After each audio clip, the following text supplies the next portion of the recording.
So week 2 is in the books, and now it's time for our top 5 best loser and trash of the week. Now, before I get started, I want to make a few comments on the power rankings. At the beginning of the season, it's kind of hard to rank teams because you can use it last year a little bit to base off the teams who are good. You have the Bucks, Chiefs, Ravens. You have those teams who are established good, but then you also have a couple 2-0 teams right now that we didn't think of, like the Panthers, Broncos, Raiders. They're pretty good right now, and it's hard to show where they're really at because we're only 2 weeks into the season. So, take these power ranks with a bit of a grain of salt because they're obviously nowhere near the best.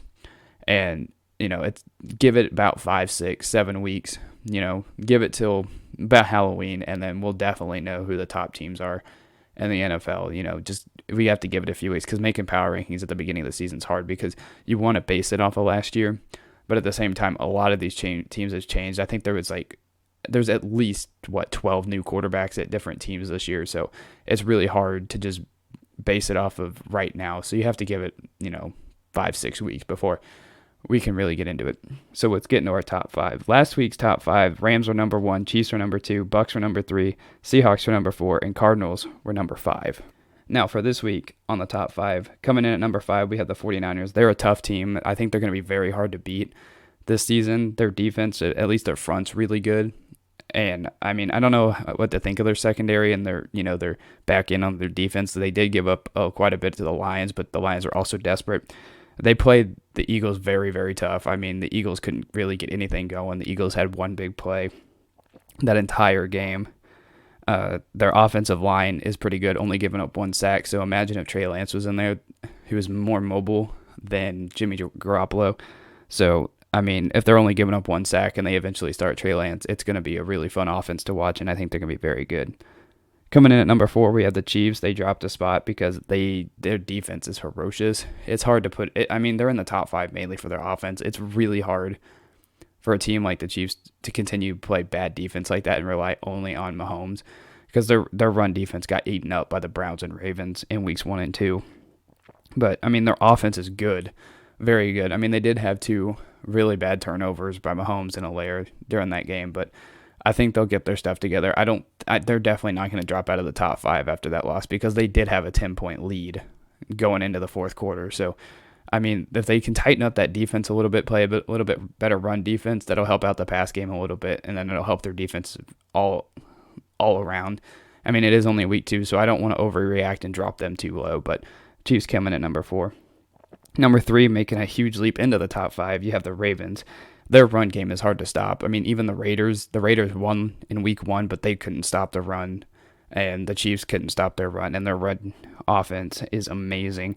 I mean, Lamar did have a couple turnovers early on in that game, but their offense, even with that run game, I mean, Lamar, I think, is a good passer. A lot of people don't, but I think he's a very good passer. You got to give him more of a chance. I think some people do, but I mean, their run game is hard to stop. I mean, Lamar just had his way that entire game, and then they did have a double-digit comeback win, which Lamar really hasn't done his entire career, but he was able to lead them down, get the lead, and then not give it up. So he did get that double-digit win, and then their defense came in clutch, obviously, with that big fumble at the end of the game to stop the Chiefs. Coming in at number 2, we have the Rams. Offense was still amazing. Cooper Kupp had an amazing game. I mean, that's hard to deny. Like 9 receptions, over 160 yards.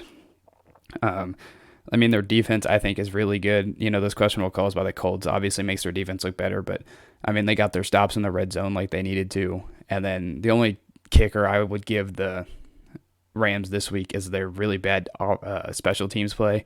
Giving up a touchdown on a special teams play is not very good. That made the game a little bit closer than what it should have been, but Rams fought tough. Their defense came in clutch, got that interception at the end of the game to win it. So I have the Rams at number 2. Number 1, we have the Bucks. They just destroyed the Falcons. They have a great run defense, some clutch interceptions. I don't even know if they're clutch, but interceptions to seal the game. They didn't have as many turnovers. I don't even think they had any turnovers this week. And then Brady had 5 TDs, and Gronk looks like the old Gronk from the Patriots, and he's still a top tight end in the league.